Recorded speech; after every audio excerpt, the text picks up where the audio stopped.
नमस्कार, NDTV India पर आपका बहुत बहुत स्वागत है। मेरा नाम है अरुण सिंह और आज हमारे खास मेहमान जो एक गुफ्तगू के लिए हमारे साथ जुड़ रहे हैं, उनका नाम है अंकुर वारिको। हमारे साथ बहुत ही प्यारी ऑडियंस भी है।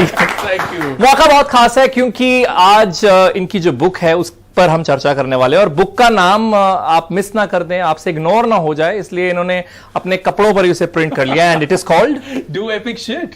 बहुत बहुत स्वागत है आपका। वैसे बहुत कम चांसेस हैं कि आप इन्हें जानते नहीं, क्योंकि अगर आप इंस्टाग्राम में किसी भी और सोशल मीडिया प्लेटफॉर्म पर हैं तो आपने इनकी कोई ना कोई वीडियो जरूर देखी होगी। बट थोड़ा सा परिचय दे देता हूं। ये एंटरप्रेन्योर है, ये ऑनलाइन कोच है, ये मोटिवेशनल स्पीकर है।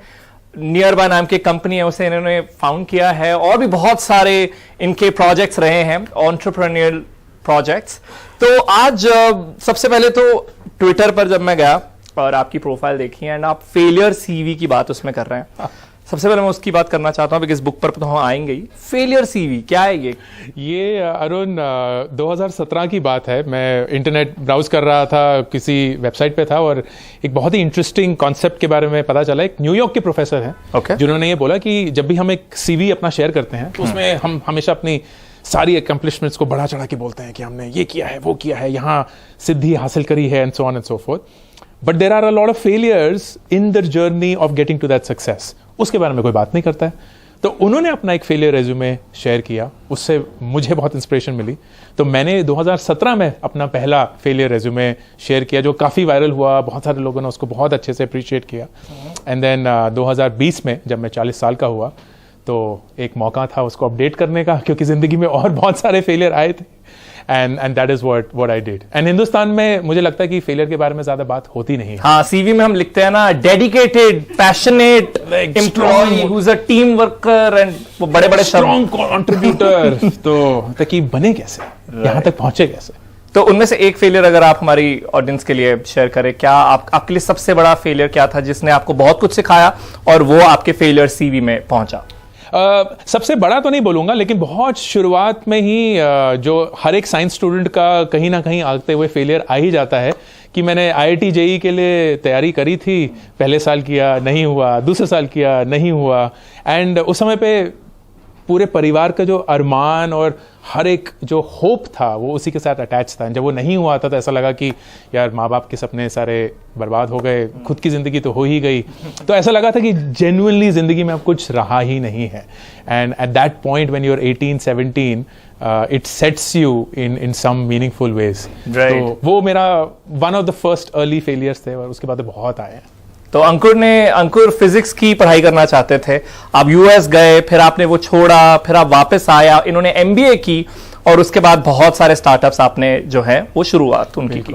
अब इस बुक में एक इंटरेस्टिंग चीज लिखी है बिल्कुल शुरुआत में ही, that this could be the most useless buy. आपके पब्लिशर्स ने आपको थोड़ा भी डांटा नहीं है कि ये क्यों लिखा? टू देयर क्रेडिट, सबसे पहली चीज मैंने यही लिखी है कि ये जो किताब है ये आपकी शायद सबसे यूजलेस बुक परचेज हो सकती है, बिकॉज इस किताब में ऐसा कुछ भी ऐसा नया नहीं है जो आपको पहले नहीं पता। एंड आई थिंक मेरे लिए बुक्स की यही अहमियत रही है कि बहुत कम बार मुझे कुछ नया सीखने के लिए मिला है, पर अक्सर जो मेरे दिमाग में बहुत ही उलझे हुए ख्याल थे उनको सुलझा दिया गया उस बुक के जरिए।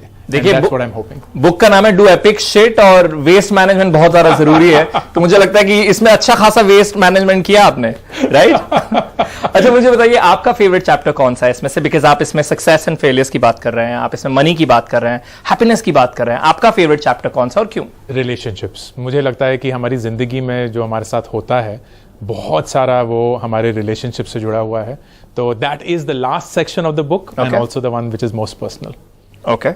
और एक चैप्टर में आपने लिखा है कि दूसरों के सक्सेस से हम कभी कभार डीमोटिवेट हो जाते हैं।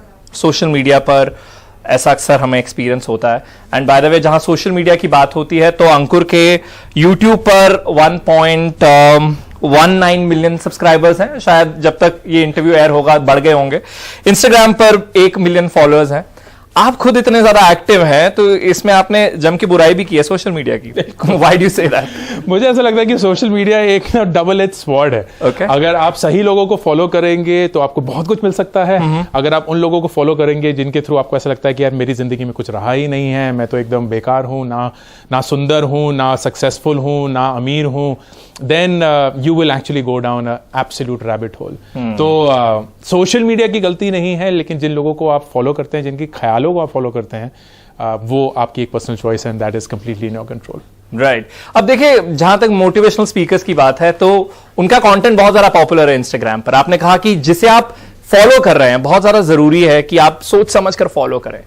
तो मुझे ये बताइए, जो आपके फॉलोअर्स हैं उन्हें टॉप 3 चीजें क्या मिलती हैं आपसे? आई थिंक सबसे पहली एक बहुत हाई लेवल ऑफ रिलेटेबिलिटी। वैसे तो ये ऑडियंस ज्यादा बेटर रहेगी आंसर करने के लिए, बट मुझे लगता है रिलेटेबिलिटी, क्योंकि मैं जब कुछ बताने की कोशिश करता हूं तो एक ऐसे गुरु के माध्यम से नहीं कि मुझे सब कुछ पता है, तुम्हें तो कुछ नहीं पता है, मेरी बात सुनो, लाइफ सॉर्ट हो जाएगी, बट मोर लाइक कि मैंने भी वही गलतियां करी हैं जो शायद आप कर रहेंगे या आप कर चुके हैं, and this is how I encountered that. Second, approachable. बहुत सारे इन्फ्लुएंसर्स हैं जो बहुत बड़े होकर अप्रोचेबल नहीं रहते, but I try and as much as possible make myself approachable. And third, which is most important, is try and be helpful and not prescriptive. मदद करने की कोशिश करना, ये नहीं बोलना कि ये करो ये करो ये करो ये करो और लाइफ सेट हो जाएगी, बट मोर लाइक कि मैं ऐसे मदद कर सकता हूं, मैं still not work, but you are ultimately the choice owner of that. Interesting. मैंने ये सवाल इसलिए पूछा बिकॉज उन्होंने खुद ही कहा कि कुछ मोटिवेशनल स्पीकर्स क्या करते हैं कि वो होलियर देन दाव बनने की कोशिश करते हैं कि मैं बताऊंगा 3 mistakes you shouldn't do. So I think do you feel irritated? आपको थोड़ी परेशानी होती है वैसे टाइप के स्पीकर से? नहीं, मुझे लगता है हर एक इंसान एक अपने ऑडियंस को अपील कर रहा है। बिकॉज मैं देखता हूं बहुत सारे लोगों को ऐसे स्पीकर्स का मजाक उड़ाते हुए। अगेन मैं भी यही मानता हूं कि हर किसी की अपनी ऑडियंस है, हर किसी का अपना तरीका है और आप हर किसी को संतुष्ट नहीं रख सकते सोशल मीडिया पर। बट आपकी कुछ ऐसा है, कुछ आपको चुभता है कभी कोई जब चिल्लाने लगता है कोई एकदम से स्क्रीन पर आकर? मुझे चिल्लाने वाले लोग ज्यादातर पसंद नहीं है।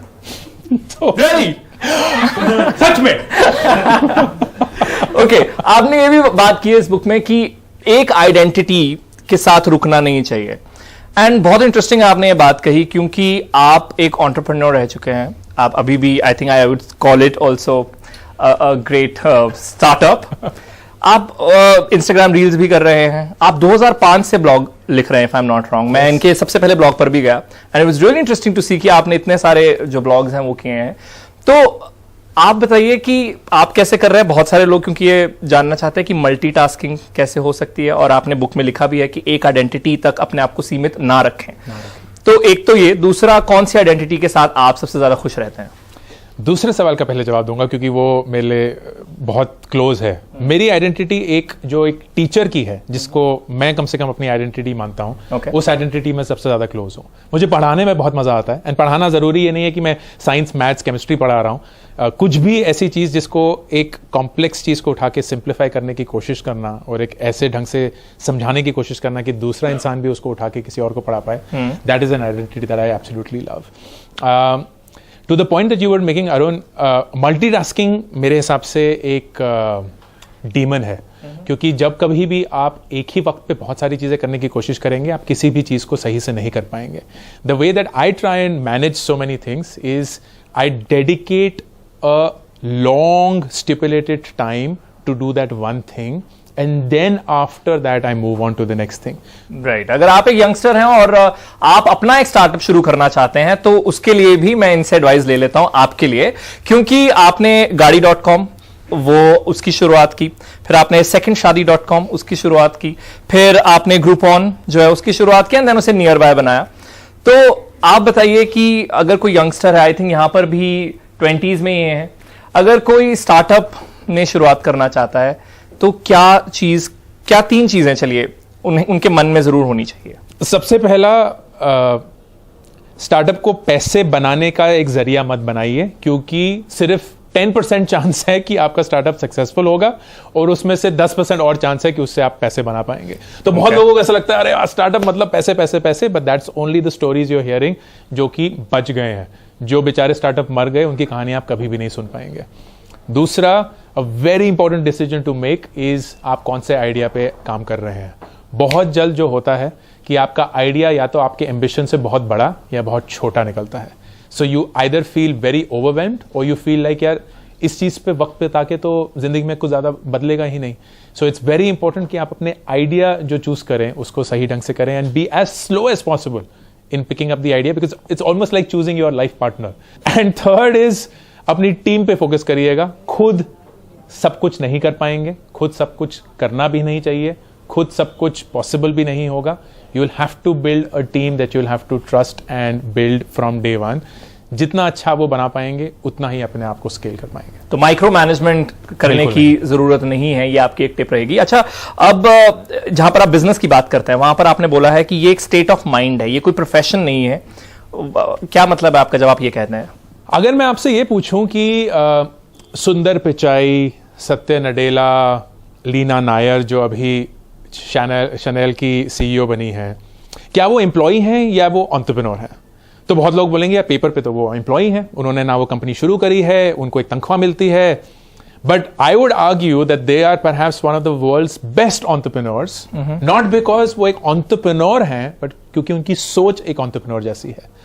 So I feel that there are a lot of entrepreneurs who are actually working like employees and there are a few employees who actually work like entrepreneurs.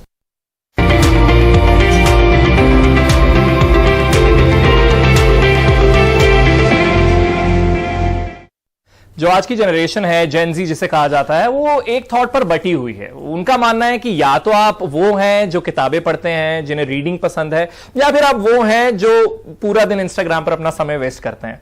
But अंकुर, आप दोनों चीजें कर रहे हैं. आप इंस्टाग्राम भी कर रहे हैं, आप यूट्यूब भी कर रहे हैं, आप किताब पढ़ ही नहीं रहे बल्कि खुद लिख भी रहे हैं. तो ये फेयर है ये डिवीजन जो आजकल क्रिएट हो गया है? किताबें पढ़ना बहुत लोगों ने कम कर दिया है, लेकिन किताबें पढ़ना ना एक बहुत फैशनेबल और बहुत इंटेलेक्चुअल चीज समझी जाती है एंड है भी. बुकवॉर्म. इसी को चलते मैंने जो ये बुक लिखी है बहुत इंटरेस्टिंग इसलिए है क्योंकि इसकी कोई स्टार्ट या कोई फिनिश नहीं है. तो ये नहीं है कि इस बुक को आपको पहले चैप्टर से पढ़कर एक कहानी बुनी गई है जो आखिरी पेज तक चलेगी. You can literally open up the book at any page और उसी एक पेज में उसी चैप्टर के साथ आप कुछ ना कुछ हासिल कर पाएंगे for you to take away. यानी बुक क्रिकेट. मतलब जो आपने खोला पन्ना और उसके बाद कुछ ना कुछ स्कोर आप जरूर कर लेंगे. फिलहाल सवाल लेते हैं, अगर आप में से कोई एक सवाल. जी सर, आपको ये बुक लिखने का थॉट आया कब था? Like you are creating content everywhere, तो कब हुआ कि चलो अब मैं बुक में डाल देता हूँ? Sorry, before you answer that, आप बुक पढ़ती हैं, आप इंस्टाग्राम वाली हैं? क्या बुक पढ़ती हूँ. That's really interesting. और आपको लगता है कैटेगरी फेयर है, कैटेगराइजेशन फेयर है? ऐसा ये एग्जिस्ट करता है? मिक्स हो सकता है. Good to know. Sorry, go ahead. इस बुक को लिखने का ख्याल तब आया जब बहुत सारे लोग अप्रोच करने लगे और बहुत सारे आप फॉलोअर्स ने ये बोलना शुरू किया कि अब बुक कब लिख रहे हैं, आप बुक कब लिख रहे हैं, क्योंकि मेरा कोई प्लान नहीं था बुक लिखने का. एंड देन फिर द डिसीजन वाज कि वो बुक किस चीज़ पे होगी और कैसे लिखी जाएगी. एंड देन आई फिगर्ड कि इतना कुछ सालों से कंटेंट बनाया है, बहुत कुछ शेयर किया है, तो अगर उसी को कंपाइल करके एक बुक बनाई जाए which can be a great tool for anybody at any point of time in life, तो that could be a good start. तो उसी से बुक शुरू हुई. जी कोई और? सर, जैसे अभी आपने बोला कि टीम पे फोकस करो, तो अपने स्टार्टअप या बिजनेस के लिए अपने टीम पार्टनर को कैसे सिलेक्ट करे? कि बहुत ही बढ़िया क्वेश्चन है यार, क्योंकि आपका सवाल बेसिकली ये है कि जिंदगी में किसके साथ शादी करें और वो कैसे सिलेक्ट करें, because it is as critical as that, if not more. मेरे लिए 3 चीजें हैं. नंबर 1, वो कौन से स्किल्स के साथ आते हैं और क्या वो स्किल्स आपके सेम हैं या कॉम्प्लीमेंट्री हैं. तो अगर आप फॉर एग्जांपल कोडर हैं और आपके जो पार्टनर हैं वो सेल्स में बहुत अच्छे हैं, देन सडनली आप दोनों जुड़कर एक बढ़िया टीम बनाते हैं. लेकिन अगर दोनों को कोड करना आता है then it may not necessarily be the right fit. That's number 1. Number 2, उनकी सोच कैसी है. अगर सेम चीज को देख के आप भी वैसे ही सोचते हैं और वो भी वैसे ही सोचते हैं, तो फिर मतलब एक चीज को देख के एक ही आइडिया निकला. लेकिन अगर उनकी सोच बहुत अलग है आपसे, वो एक ही चीज देखते हैं लेकिन आप कुछ और सोच रहे होते हैं, वो कुछ और सोच रहे होते हैं, then suddenly there are 2 ideas for the same thing. तो आइडियाज कितने अलग हो सकते हैं. एंड तीसरा which is most important, values match करती हैं कि नहीं. इंटरेस्टिंग. कुछ कंट्रोवर्शियल पूछिए ना. I am kidding. जो आपको पूछना पूछिए प्लीज. Sorry, go ahead. क्या अंकुर, आई हैव अ क्वेश्चन जो एक पर्सनल स्ट्रगल अगेन. बोला जाता है you should be looking at your career, 15-20 साल आगे का सोचो एंड बी पेशेंट. तो हर चीज़ जल्दी जल्दी अचीव करने की कोशिश नहीं करना चाहिए। बट अगर मुझे ये नहीं पता कि मुझे कहाँ जाना है 15-20 साल में, तो फिर मैं पेशेंट हूँ, but how do I know कि मैं फुलफिल होऊंगा इन 15-20 ईयर्स? बहुत बढ़िया सवाल है, लेकिन इस सवाल का ट्रू जवाब यही है कि हम एक ऐसे पॉइंट ऑफ टाइम में हैं इस दुनिया के जहां चीजें रैपिडली चेंज हो रही हैं। 15-20 साल की प्लानिंग करना जनरली मेरे हिसाब से बेवकूफी है। किसी को नहीं पता। 2 साल पहले लोगों ने कितने प्लान बनाए थे हर एक चीज के बारे में, कुछ नहीं हुआ। And the truth is that the world has to change. It's not always the best plan that wins, it's the plan which has the ability to change itself when required that wins. तो आपको अपने career पे एक 15-20 year horizon नहीं, एक 5 year horizon लेना है। उस 5 ईयर होराइजन में आप उस करियर पे काम कर रहे हैं, उसमें से आप कुछ स्किल्स डेवलप करेंगे, कुछ स्किल्स सीखेंगे, आइडेंटिफाई कर पाएंगे कि आपकी कमियां क्या हैं, and then that will give you the next leap जब दुनिया बदल चुकी होगी, जब कोई एक नई करियर की शुरुआत हो चुकी होगी, which you can travel into, and your skills, your weaknesses, your identification will help you there. बहुत बहुत शुक्रिया आप सभी के सवालों के लिए। और इस इंटरव्यू को खत्म करना चाहता हूं आपकी YouTube की जो वीडियो है उसकी बात करते हुए। मोस्ट वॉच वीडियो है how to invest in your 20s, 20 lakh से ज्यादा व्यूज हैं। तो हमारे दर्शकों को अगर आप भी बता दें how to invest in 20s। सबसे पहला तो यह है अरुण कि 20s में इन्वेस्ट करने के लिए आपको यह जानना जरूरी है कि आपके जो रिस्क एपिटाइट है वो बहुत ज्यादा है, क्योंकि अगर खुदा ना खास्ता कुछ गलत हो भी जाए तो आपके पास बहुत वक्त है उससे रिकवर करने का। So make an investment in things that can give you long-term returns, but may be risky in the short term. For example, stock market. बहुत लोगों को लगता है स्टॉक मार्केट अरे सट्टा का बाजार और बहुत सारे पैसे डूब गए हैं ये सब, but if you consistently and over a long period of time invest, you are bound to make great returns. That is number one. Number two, it needs to be a patient game. आप कभी भी रातों रात पैसे कमाने की कोशिश मत करिए। कोई भी इंसान, कोई भी शख्स, कोई भी एसेट अगर आपको ये बोल रहा है कि पैसे डालो और 1 हफ्ते के अंदर 10, 20, 50%, 100%, it is may be true, but you are putting yourself into massive risk, क्योंकि अगर वो ट्रू नहीं हुआ then you are letting go of a lot of money. And third, कोई भी इन्वेस्टमेंट शुरू करने से पहले अपने आप को प्रोटेक्ट करना जरूरी है। Health insurance and life insurance, these are mandatory insurances that you have to take, not just for yourself but for your family. Once you have that stable, फिर बिंदास इन्वेस्ट करिए। बहुत बहुत शुक्रिया। और आखिर में हम चाहते हैं कि आप हमारे लिए कोई याद भी छोड़ जाएं, तो एक तो आप हमारे लिए बुक साइन कर दीजिए, दूसरा हम आपके साथ एक सेल्फी लेंगे जिसमें सेल्फी में आवाज तो नहीं आएगी लेकिन आप लोग शोर मचा दीजिएगा, थोड़ी एक्सप्रेशंस अच्छे आ जाएंगे, then we will do that. Thank you so very much Ankur, thank you so much हमारे साथ जुड़ने के लिए। और अगर आपको भी ये कॉन्वर्सेशन पसंद आई तो बहुत बहुत शुक्रिया आपका भी। और बहुत ही पेशेंटली आपने जितने भी सवाल है उनका जवाब दिया। माफी चाहूंगा कि अगर सबका सवाल हम ले नहीं पाए, लेकिन इस सेल्फी में हम सब आ जाएंगे। तो कैमरा में आ रहा है। इसी के साथ ही ये खास मुलाकात जो है वो होती है खत्म। बहुत बहुत शुक्रिया हमारे साथ जुड़ने के लिए। आप सभी का भी बहुत बहुत शुक्रिया। और अंकुर बहुत बहुत मुबारक हैं आपकी पहली बुक के लिए। Thank you so much. Thank you so very much. देखते रहिए NDTV इंडिया।